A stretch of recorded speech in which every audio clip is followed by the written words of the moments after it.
First ever factory outlet Mukunda Jewelers. Christmas and New Year offers flat 10% off on VA.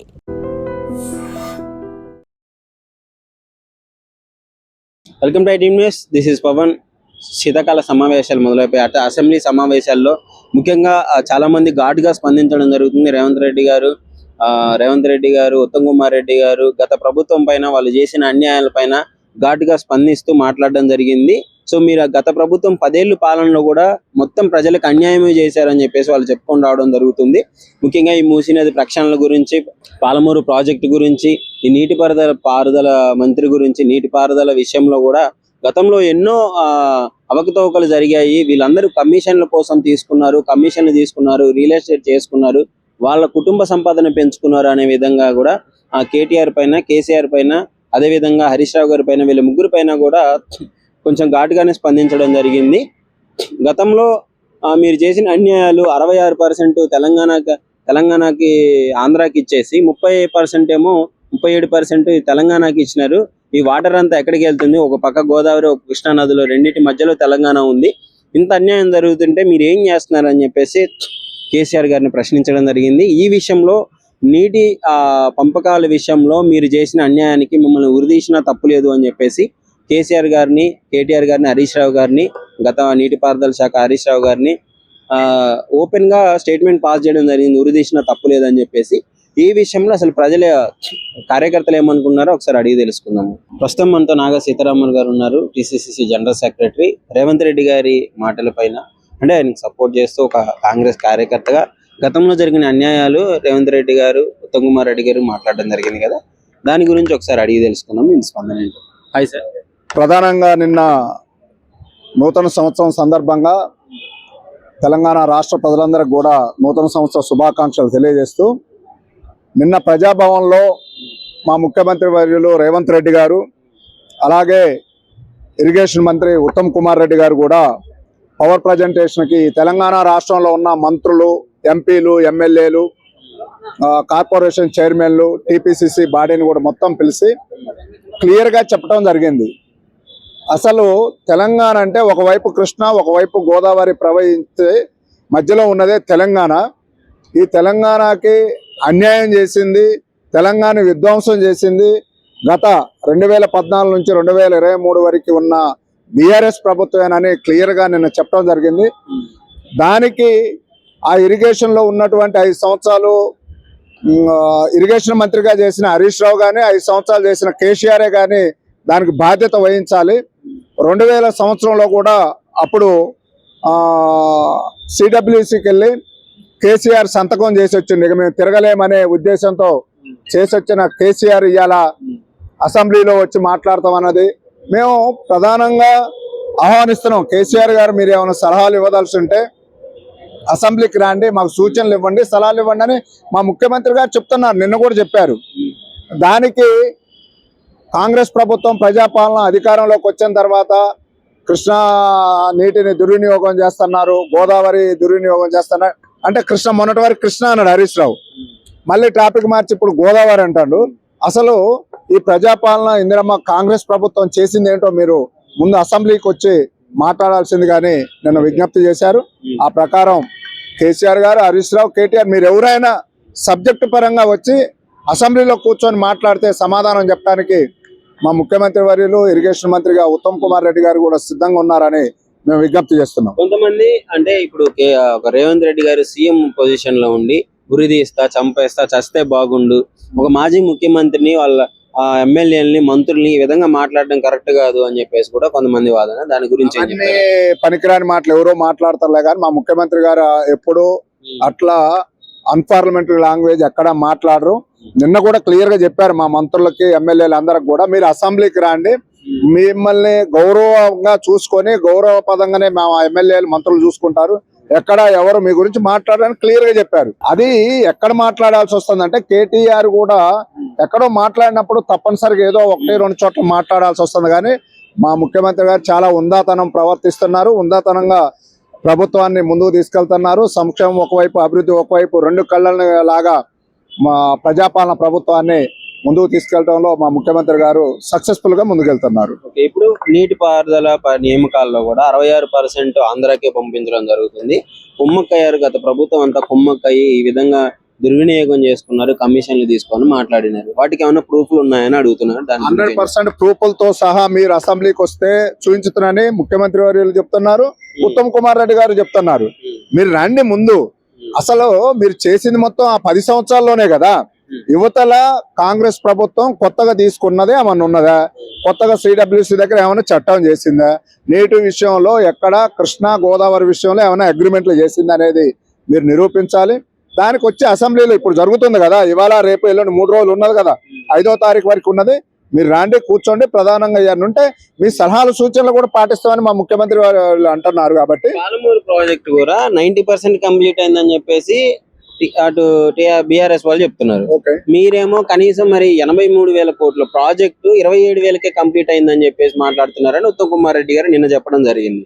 దాని గురించి ఏమంటారు? Palamuru project గురించి కూడా రమ్మనండి, అసెంబ్లీలో కూర్చొని. ఇప్పుడు మంత్రులు ఉన్నారు, ఎమ్మెల్యేలు ఉన్నారు, మీ ఎమ్మెల్యేలు కూడా ఉన్నారు కదా. దాన్ని వెళ్ళి చూస్తే తెలిసింది కదా. మీరు 10 సంవత్సరాల్లో ఎందుకు కంప్లీట్ చేయలేదు? పాలమూరు ఎందుకు కంప్లీట్ చేయలేదు? దాన్ని మీరు కేవలం ఈ ప్రాజెక్టులన్నీ కూడా వాళ్ళ కమిషన్ల కొరకు చేసినాయి కానీ తెలంగాణ అభివృద్ధి కొరకు చేసినాయి కాదనేది ఈ తేట తెల్లం అయిపోయింది. ఈ తెలంగాణలో ఉన్న ఇంటలెక్చువల్స్ అయితే అందరు కూడా వారికి కూడా అర్థం అయిపోయింది. అవి సమాధానాలు చెప్పలేకనే వాళ్ళు రావట్లేదు అసెంబ్లీకి అని మేము భావిస్తున్నాం. ఫైనల్ గా ఏం చెప్పదలుచుకున్నారు ఈ శీతాకాల సమావేశాల గురించి? 100% మా ప్రజాపాలన ప్రభుత్వం ముఖ్యమంత్రి వర్యులు గౌరవనీయులు రేవంత్ రెడ్డి గారి ఆధ్వర్యంలో సంక్షేమం అభివృద్ధి 2 కళ్ళలాగా ముందుకెళ్తున్నాము. తెలంగాణ రాష్ట్రాన్ని అభివృద్ధి పరచడమే మా ధ్యేయంగా మా ప్రజాపాలన ప్రభుత్వం ఉన్నది. పిసిసి జాయింట్ సెక్రటరీ యాదగిరి గారు ఉన్నారు, ఆయన ఎలా స్పందిస్తారో ఒకసారి అడిగి తెలుసుకుందాం. అన్న నమస్తేనా? నమస్కారం అండి. నిన్న ఉత్తమ్ కుమార్ రెడ్డి గారు పవర్ ప్రజెంటేషన్ ఇవ్వడం జరిగింది. మన ముఖ్యమంత్రి గారు కూడా కొంచెం ఘాటుగానే స్పందించారు ఈ నీటిపారుదల నిధులు నియామకాల విషయంలో. మరి ఎన్ని అన్యాయం జరుగుతుంటే మరి గత ప్రభుత్వం ఏం చేసింది? నిజంగానే జరగకపోయినా ఇప్పుడున్న ప్రభుత్వం ఏమైనా చేస్తుందంటారా? మీరేమంటారు చెప్పండి. గత ప్రభుత్వం చేసిన తప్పిదాలను 10 ఏళ్ళు వాళ్ళు పరిపాలించి చేసిన తప్పిదాలను ఈ ప్రభుత్వం ఎండగడుతూ ఏం తప్పు జరిగింది, ఎక్కడ నిధులు దుర్వినియోగం అయినాయి, ఏం జరిగిందో చెప్తుంటే జీర్ణించుకోలేకపోతున్నారు వాళ్ళు. తప్పిదాలు ఆడ సాక్ష్యాలతో చూపిస్తుంది. మంత్రులు కానీ ఈ ప్రెసిడెంట్ సీఎం కానీ జీర్ణించుకోలేక ఇంకా ఏదో బురద చల్లుతూ వచ్చేసారి మళ్ళీ మేమే గెలుస్తాం, ఇది తప్పు. 10 ఏళ్ళు చేసారు కదా. మీ 2 ఏళ్లలో మేము చేసింది డెవలప్ చేసుకుంటూ మీరు చేసిన తప్పులు చూపిస్తూ ఉన్నాం. ఇంకా మేము అది ఇది అంటే ఏం మాట్లాడతాం? వాళ్ళ గురించి ఏం మాట్లాడతాం? కేటీఆర్ గారు మాట్లాడిన మాటలకి ఏం స్పందిస్తారు అంటే కొంచెం ఎప్పుడు మాట్లాడినా ఘాటుగానే స్పందిస్తుంటారు. వాళ్ళకు వచ్చింది ఒకటే వాక్చాతుర్యం. ఈ వాక్చాతుర్యం తోటి వాళ్ళకున్న ఆ స్లాగు, ఆ వాక్చాతుర్యం తోటి ఈ ప్రజల ఓట్లు మలుచుకోవాలని చూస్తున్నారు. అందరు ఎడ్యుకేటెడ్ అయ్యారు, రాజకీయంగా ఎడ్యుకేటెడ్ అయ్యారు. వాళ్ళ మాటలు ఎవరు నమ్మరు. ఎన్ని దుర్వినియోగం చేసారు నిధులు, ఎన్ని నిధులు. నిజంగా రేవంత్ రెడ్డి గారు చెప్తారు, బహిరంగంగా అన్నాడు కేసీఆర్ గారిని ఉరిదీయాలి అని అన్నాడు. అంత పెద్ద మాట ముందు 10 ఏళ్ళు పరిపాలించిన సీఎంని ఇప్పుడున్న సీఎం ఆ మాట అన్నాడంటే ఎంత తప్పు జరుగుంటది. అప్పులకే కట్టలేకపోతుంది రాష్ట్రం. వచ్చిన రెవెన్యూ మొత్తం అప్పులకే సరిపోవట్లేదు. అలాంటప్పుడు ఇంకా అనడంలో తప్పే ఉంది. ఎంత దుర్మార్గం. నీళ్లు నిధులు నియామకాల మీద ఏర్పడిన రాష్ట్రం కొట్లాడుకొని ఉస్మానియా విద్యార్థులు, ఉద్యోగ సంఘాలు, వివిధ అన్ని రకాల మనుషులు కొట్లాడి తెచ్చుకున్న రాష్ట్రాన్ని అప్పుల కుప్ప చేసి మీ ఫామ్ హౌజులు, మీరు ఆ రియల్ ఎస్టేట్ దందాలకు వాడుకొని రాష్ట్రాన్ని ఆగం చేశారు. 2 ఏళ్ల నుంచి ఆయన కష్టపడుతున్నాడు, చేస్తున్నాడు, తీసుకొస్తున్నాడు. దాన్ని జీర్ణించుకోలేకపోతున్నారు. ఇది తప్పండి.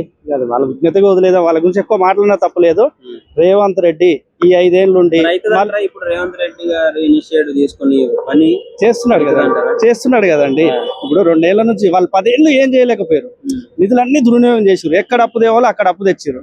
కానీ ఇప్పుడు మన సీఎం గారు ముందుబడి ఆ టీము ఉత్తమ్ కుమార్ రెడ్డి గారు కానీ అందరు మంత్రుల టీం వేసుకొని నడిపిస్తా ఉన్నాడు, చేస్తా ఉన్నాడు. ప్రస్తుతం రేవంత్ రెడ్డి గారు నీటి విషయంలో ఆంధ్రాకి అదేవిధంగా తెలంగాణకి జరుగుతున్న అన్యాయాన్ని గురించి స్పందించారు.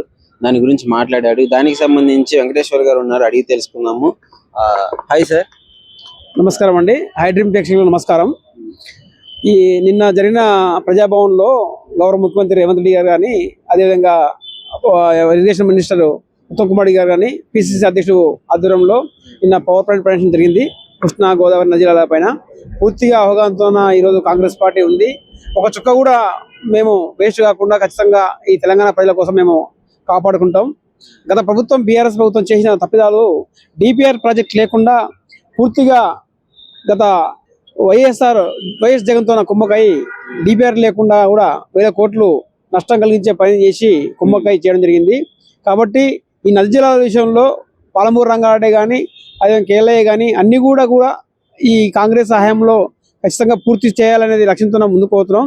90% పాలమూరు రంగారెడ్డి పని చేసి 10% వాళ్ళు చెప్తున్నారు. అసలు వాళ్ళు ఎందుకు చేయలేదు? ఓన్లీ కాళేశ్వరం కమిషన్ల కోసం వాళ్ళు చేసింది తప్ప పాలమూరు రంగారెడ్డి ప్రేమ లేకుండా చేసిండ్రు. కాబట్టి ఇక్కడ తుమ్మిడి అటు అవన్నీ రకరకాలుగా వాళ్ళు పెంచుకుంటా లక్షల కోట్లు వ్యయం పెంచుకుంటా గోదావరి పని చేసిండ్రు. కృష్ణానది కూడా వదిలేసి వాళ్ళు చేసిండ్రు. కాబట్టి ఈ ప్రాజెక్ట్ విషయంలో కాంగ్రెస్ పార్టీ కట్టుబడి ఉంది. ఒక్కటి కూడా కాంప్రమైజ్ కాకుండా ఖచ్చితంగా ఆంధ్రకోకుండా ఖచ్చితంగా అన్ని జిల్లాలు నది జిల్లాలు ఉపయోగించుకోవాలని లక్ష్యంతో నిన్న పవర్ ప్లాంట్ కూడా చేయడం జరిగింది.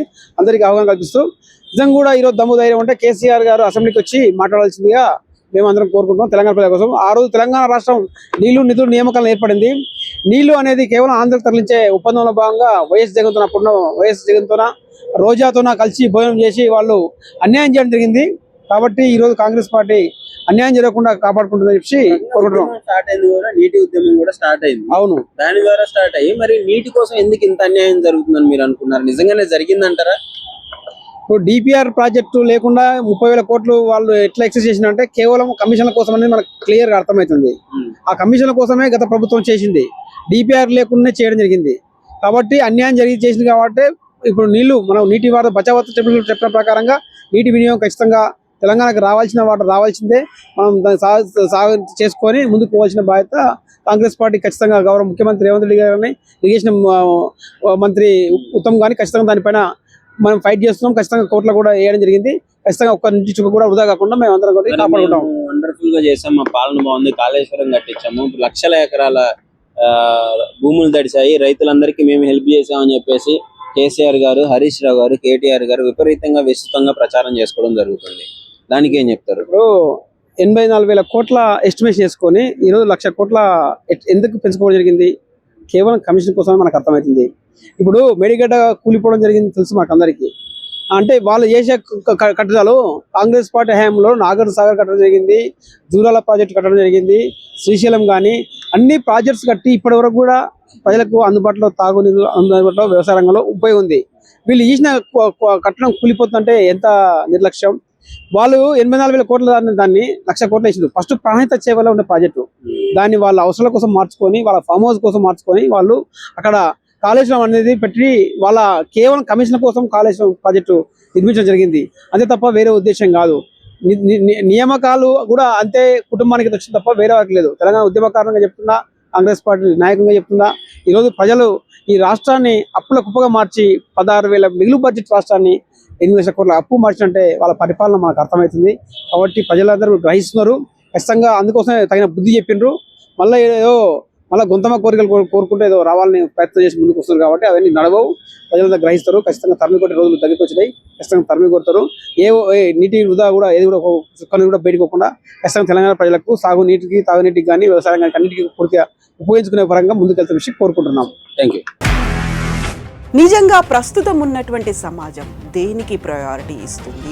ఆర్థిక సంబంధాల చుట్టూ మాత్రమే తిరుగుతుంది. మళ్ళీ ఎన్నికలంగానే చాలా విరక్తి కలుగుతాను. మంచి అనిపిస్తుంది కదా, లేడీస్ కూడా ఛాలెంజింగ్ జాబ్స్ చేసినప్పుడు చాలా బాగుంటది. ట్రాఫిక్ అసిస్టెంట్స్ గా నియమించిన ట్రాన్స్జెండర్స్ అందరితో సాల్యూట్ చేయించుకుంటున్నారు. ఫుడ్ డెలివరీ ఇవ్వటానికి వెళ్ళినటువంటి డెలివరీ బాయ్ అనిల్ పై కళ్ళ ముందు